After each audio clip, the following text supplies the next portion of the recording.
샬롬. 오늘은 마태복음 18장 말씀을 함께 공부합니다. 마태복음은 16장 인류에게 신앙고백을 했던 베드로의 신앙고백을 중심으로 앞과 뒤가 나눠진다고 그랬죠. 베드로의 신앙고백이 있기 전에는 예수님이 누구인지 초점이라면, 베드로의 신앙고백이 있었던 16장 이후에는 예수님이 이 땅에 왜 오셨는지에 초점이 있다고 말씀을 드렸습니다. 우리의 신앙생활도 마찬가지입니다. 예수님에 대한 확실한 신앙고백을 중심으로 우리의 이전의 삶과 이후의 삶이, 하나님의 인도하심이 서로 다르다는 것을 우리는 알게 됩니다.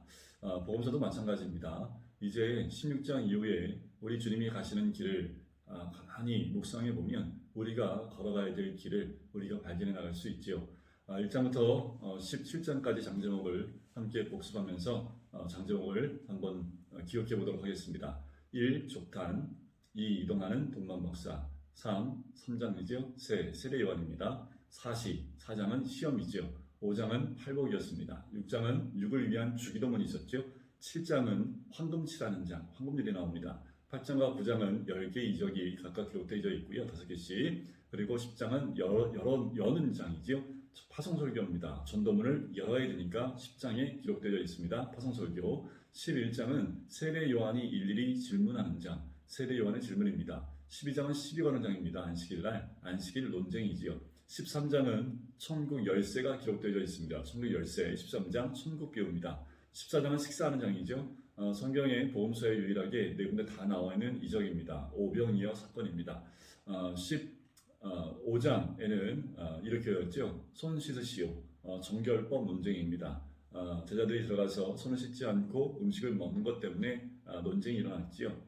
정결법 논쟁입니다. 16장은 인류를 위한 베드로의 신앙 고백이 있습니다. 인류를 위한 베드로의 신앙 고백. 16장은 대신보 이렇게 이어지요. 17장은 변화산 사건입니다. 제자의 도를 가르치고 난 다음에 예수님이 이 땅에 죽어 오셨고 또 부활하시는 것을 알려주고 난 다음에 부활의 첫 영광을 보여주기 위해서 변화산으로 제자들을 인도하는 장, 그것이 17장입니다. 자, 18장은 한 팔 들고 설교하죠. 제자 설교입니다. 또는 교회 설교라고도 얘기를 합니다. 18장은 한 팔 들고 교회 설교, 한 팔 들고 제자 설교, 이렇게 우리가 외우기도 하지요. 자, 1장을 보시면 이렇게 시작을 합니다. 그때 제자들이 예수께 나와 이르되 천국에서는 누가 크니까? 라는 질문이 나오죠. 자, 마태복음엔 총 4번의 천국에 들어가는 원리가 나옵니다. 한번 앞부터 제가 좀 천국에 들어가는 원리를 소개시켜 드릴게요. 마태복음 4장 17절에 보면 예수님의 공생의 첫 선포가 있습니다. 회개하라, 천국이 가까이 왔느니라. 어떻게 가요? 회개가 천국의 열쇠임을 이야기하는 거고요. 두 번째는 마태복음 5장 3절에 심령이 가난한 자는 복이 있나니 천국이 저희 것입니다. 바로 자기 영혼의 파산 상태, 영혼의 부도난 사람들, 그 사람들이 천국에 들어가는 원리입니다. 세 번째는 마태복음 27장 21절인데요. 하나님 뜻대로 행하는 자라야 천국에 들어간다 라는 말씀이 있죠. 바로 천국은 하나님 인간의 뜻으로, 인간의 업적과 노력으로 생겨로 들어가는 것이 아니라는 거지요.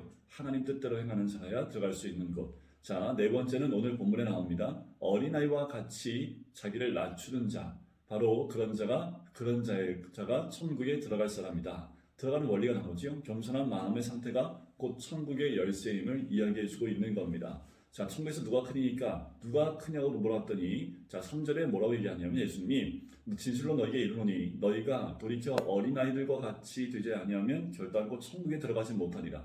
천국에서 누가 큽니까? 라는 그 질문 안에 이미 이들은 천국에 들어갔다, 천국에 들어간다 라고 단정짓고 이야기하는데, 그래서 천국에 들어가면 누가 큽니까? 라는 질문이었는데 예수님의 대답은 천국에 들어가려면 어린아이와 같이 돼야 된다 라고 말씀하시면서 4절에 보면 그러므로 누군지 이 어린아이와 같이 자기를 낮추는 사람이 천국에서 큰 자니라. 자, 천국에 들어가는 사람이 어떤 사람인지 말씀해 주시고 난 다음에 천국에서 큰 자가 누구냐 하면 어린아이와 같이 자기를 낮추는 사람이다 라는 거지요. 그래서 낮추다 라는 말은요, 아래로 이끌다, 굴욕을 주다, 이 말에는 철저한 자기 비하를 가리키는 말입니다. 모든 사람이 나보다 높다라는 생각을 갖고 있는 것, 그 어린아이가 갖는 생각이죠. 그래서 어린아이가 자기를 낮추는 사람이 가장 낮은 자가 천국에서 가장 큰 자다라고 말씀하는 거지요. 그러면서 5절에 이런 어린아이 하나를 영접하는 것이 곧 나를 영접하는 것이다 라고 말씀을 합니다. 그 말은요, 천국을 소유하는 사람이 천국을 영접할 수 있다는 겁니다. 어린아이와 같이 낮아서 천국에서 큰 자가 된 자, 천국을 소유한 자, 그 어린아이 하나를 영접하는 것, 곧 나를 영접하는 것과 같다라고 말씀을 드리는 거지요. 자, 그러면서 6절에 보면 나를 믿는 이 작은 자 중 하나. 이 말은 뭘까요? 작은 자. 나를 믿는 이 어린애와 같은 그런 자. 바로 이런 자들에게, 이런 자를 실족하게 하는 자는 연자 맷돌을 그 목에 갈려서 깊은 바다에 빠뜨려 죽는 것이, 뛰는 것이 낫다라고 말씀을 합니다.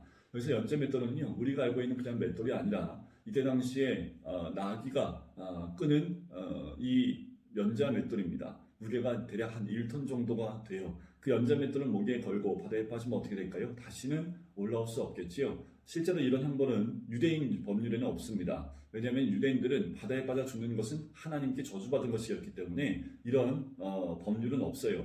단지 로마법에 보면 부모를 살해하거나 사회를 물랑케 했던 자에게 주었던 형벌이 바다에 빠뜨려 죽는 겁니다. 자, 나를 믿는 작은 자 하나를 실족하게 하는 것, 그것이 바로 이런 것보다 더 심하다는 거죠. 더 나아가서 뭐라고 하시냐면 이런 일이 있겠다라는 거예요. 실족하게 하는 일들이 있겠다라는 거지요. 세상에 화가 있도다. 실족하게 하는 일이 없을 수는 없으나 실족하게 하는 그 사람에게는 화가 있다라는 거지요.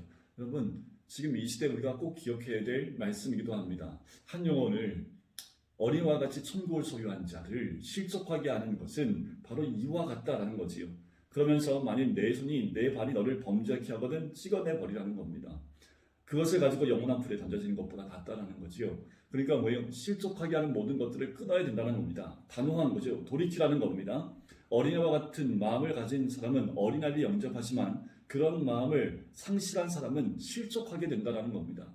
우리가 붙들어야 될 마음이 뭐예요? 낮은 마음입니다. 어린애와 같이 자기를 낮추는 그 마음이라는 겁니다. 이것이 상실되어지게 되면 어린애와 같은 자들을 어떻게 해요? 실족하게 만드는 그 자리에 가기 때문에 끊어내야 된다는 겁니다. 단호한 행동은 유혹을 극복하기에 필요하며 그런 행동은 기도를 통해서 가능하게 되는 거지요.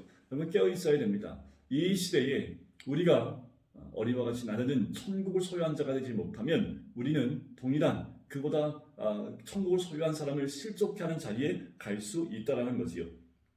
자, 그래서 10절에 보면 성가 이 작은 자 중에 하나라도 없이 여기지 말라 너희에게 말하니 하면서 한 영혼도 없인 여기지 말게 하라 라고 말씀을 하는 거지요. 그래서 12절에 자, 너희 생각이 어떠하냐? 만일 어떤 사람이 양 100마리가 있는데 그중 하나가 길을 잃었으면 그 99마리를 산에 두고 가서 길 잃은 양을 찾지 않겠느냐? 라고 이야기를 합니다. 하나님은 잃어버린 한 양, 그 실족한 한 양을 이렇게 찾고 계신다라고 말씀을 합니다. 그러니 한 영혼을 실족케 하는 것이 얼마나 하나님이 싫어하시는지를 알 수가 있는 거지요. 14절에 보면 이와 같이 이 작은 자 중에 하나라도 잃는 것은 하늘에 계신 너희 아버지의 뜻이 아니라는 겁니다. 18장의 핵심절입니다. 14절이 이 18장에서 이야기하고 싶은 가장 중요한 핵심절입니다. 이와 같이 이 작은 자 중에 하나라도 잃는 것은, 잃어버리는 것은 하늘에 계신 너희 아버지의 뜻이 아니라는 것이요. 하나님이 원하시는 것은 영혼 구원입니다. 그런데 이 어린 자, 이 작은 자 중 하나라도 잃어버리는 것, 그것을 하나님이 원치 않는다라는 거지요. 그러면서 15절에 넘어가서 내 형제가 죄를 범하거든 가서 너와 그 사람과 상대하여 권고하라. 그래서 권고하다는 건 뭐냐면 노출시키다, 빛으로 가져오다라는 뜻을 갖고 있습니다. 그 말은 뭐냐면 죄를 깨닫도록 잘못을 시정해주고 선도하라는 것을 의미하는 거지요. 그러니까 개인 상호 간에 윤리적 도덕적 성격의 범죄를 가지고 있다면 그를 깨닫게 해서 돌이키라는 겁니다. 많이 듣지 않으면 어떻게 해요? 내가 내 형제를 만약에 들으면 내가 내 형제를 얻는 것이지만 많이 듣지 않으면 두세 사람의 증인을 데리고 가서 말마다 확증하게 하라는 겁니다. 이건 신명기 19장 15절에 나온 규례대로 그 죄를 드러내라는 겁니다. 왜일까요? 창피주기 위해서요? 아니요. 그 죄로서 돌이키게 하기 위한 하나의 방법입니다. 17절에 가면 만일 그 말도 듣지 않거든 어떻게 해요? 교회의 말하고 교회의 말도 듣지 않거든 이방인과 세리와 같이 여기라는 겁니다. 자, 잘못을 어떻게 해요? 만천하에 드러내라는 겁니다. 그 이유가 뭘까요? 그를 이방인과 세리와 같이 여기버리기 위해서요? 아니요. 목적은 그게 아닙니다. 14절에도 얘기했지만 작은 자 중에 한 영혼이라도 잃어버리는 것, 그것을 하나님 원치 않기 때문에 그 죄로 인하여 잃어버리는 그 영혼을 돌이키기 위해서 그 죄를 드러내 보여야 된다라는 겁니다. 그러면서 우리 주님이 하신 말씀이 있습니다. 19절에 보시면 너희 중에 두 사람이 이 땅에서 합심하여 무엇인지 구하면 하늘에 계신 내 아버지께서 그들을 위하여 이루게 하시리라.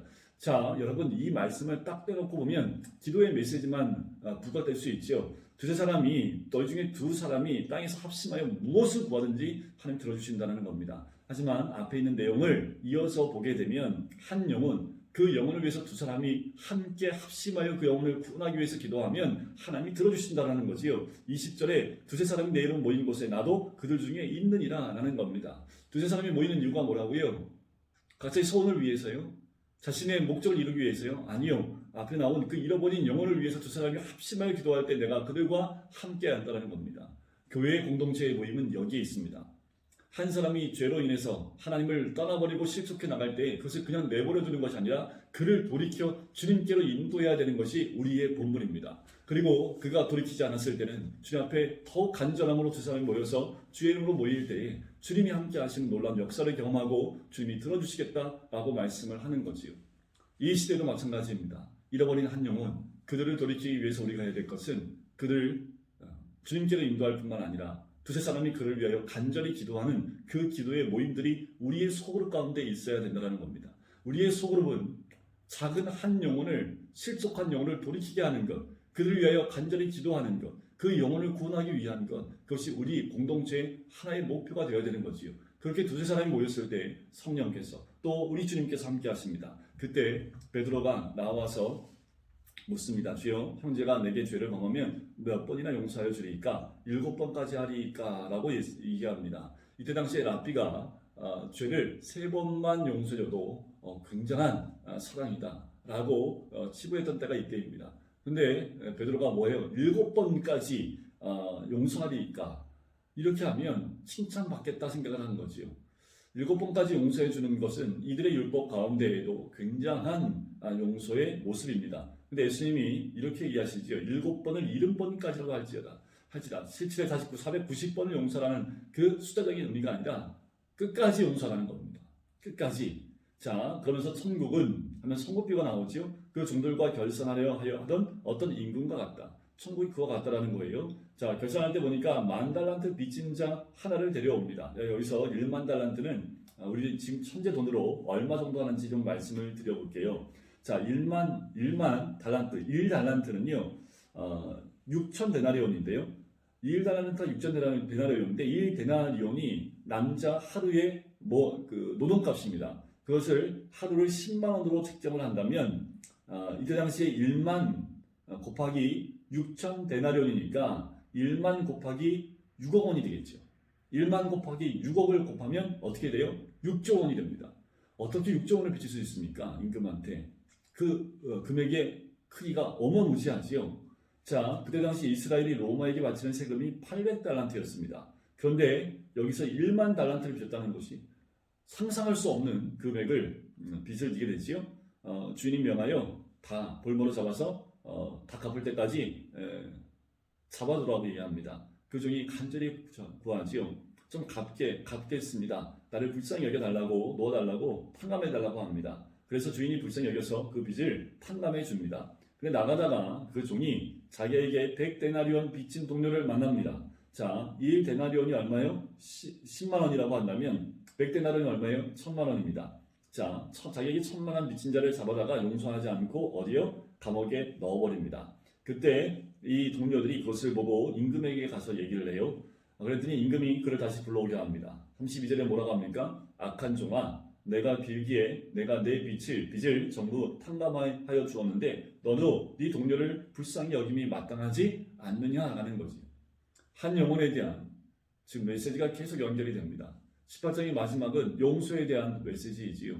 우리는 그보다 더 큰 빚을 지은 사람으로 우리 주님께서 우리를 용서해 주셨지요.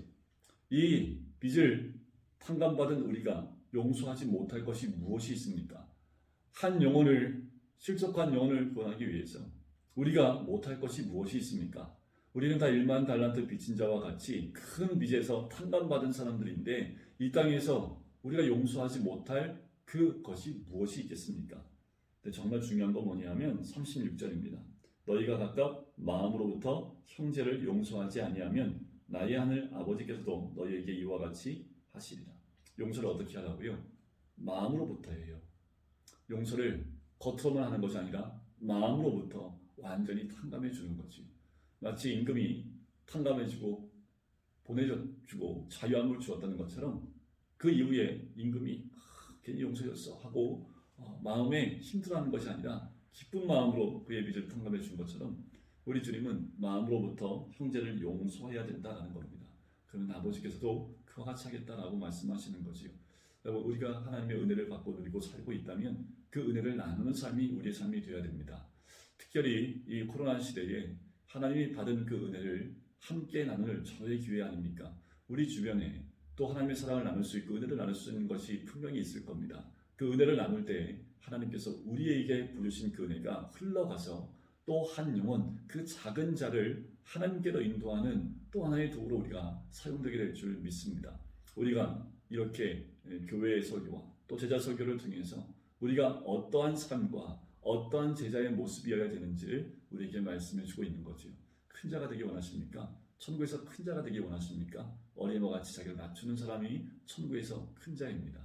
작은 자 한 명을 실족하지 아니하게 하고 천국을 소유한 자로 한 영혼이 돌아올 때까지 합심하여 기도할 때 하나님의 도우심이 있고 또 마음으로부터 그 형제를 용서하게 되면 우리 하나님은 그와 같이 우리를 용서할 뿐만 아니라 큰 은혜로 채워주시게 될 줄 믿습니다. 코로나로 힘들고 어려운 이 시대에 주님의 사랑이, 주님의 은혜가 우리가 경험한 우리가 그 사랑과 은혜를 이 땅 가운데 드러내 보일 때 힘들고 어렵다 할지라도 이 땅 가운데 진정한 하나님의 나라가 이루어지게 될 줄 믿습니다. 기도하겠습니다. 살아주님 감사합니다. 하나님, 제자들에게 하신 설교를 통해서 우리가 어떠한 제자의 삶을 살아야 될지를 다시 한번 기억하게 해주심을 감사합니다. 하나님, 이 시대에 우리가 어떠한 방향으로 살아가야 될지 삶의 방향을 다시 한번 깨달아 알 수 있는 귀한 시간 또한 아버지의 말씀 듣게 해주심을 감사합니다. 코로나 시대 가운데 주의 인도하심 받을 수 있는 그 은혜를 나누며 은혜를 또한 이 땅 가운데 많은 작은 자들에게 나눌 수 있는 주의 백성 될 수 있도록 축복하여 주시옵소서. 감사드리며 예수 그리스도의 이름으로 기도드립니다. 아멘.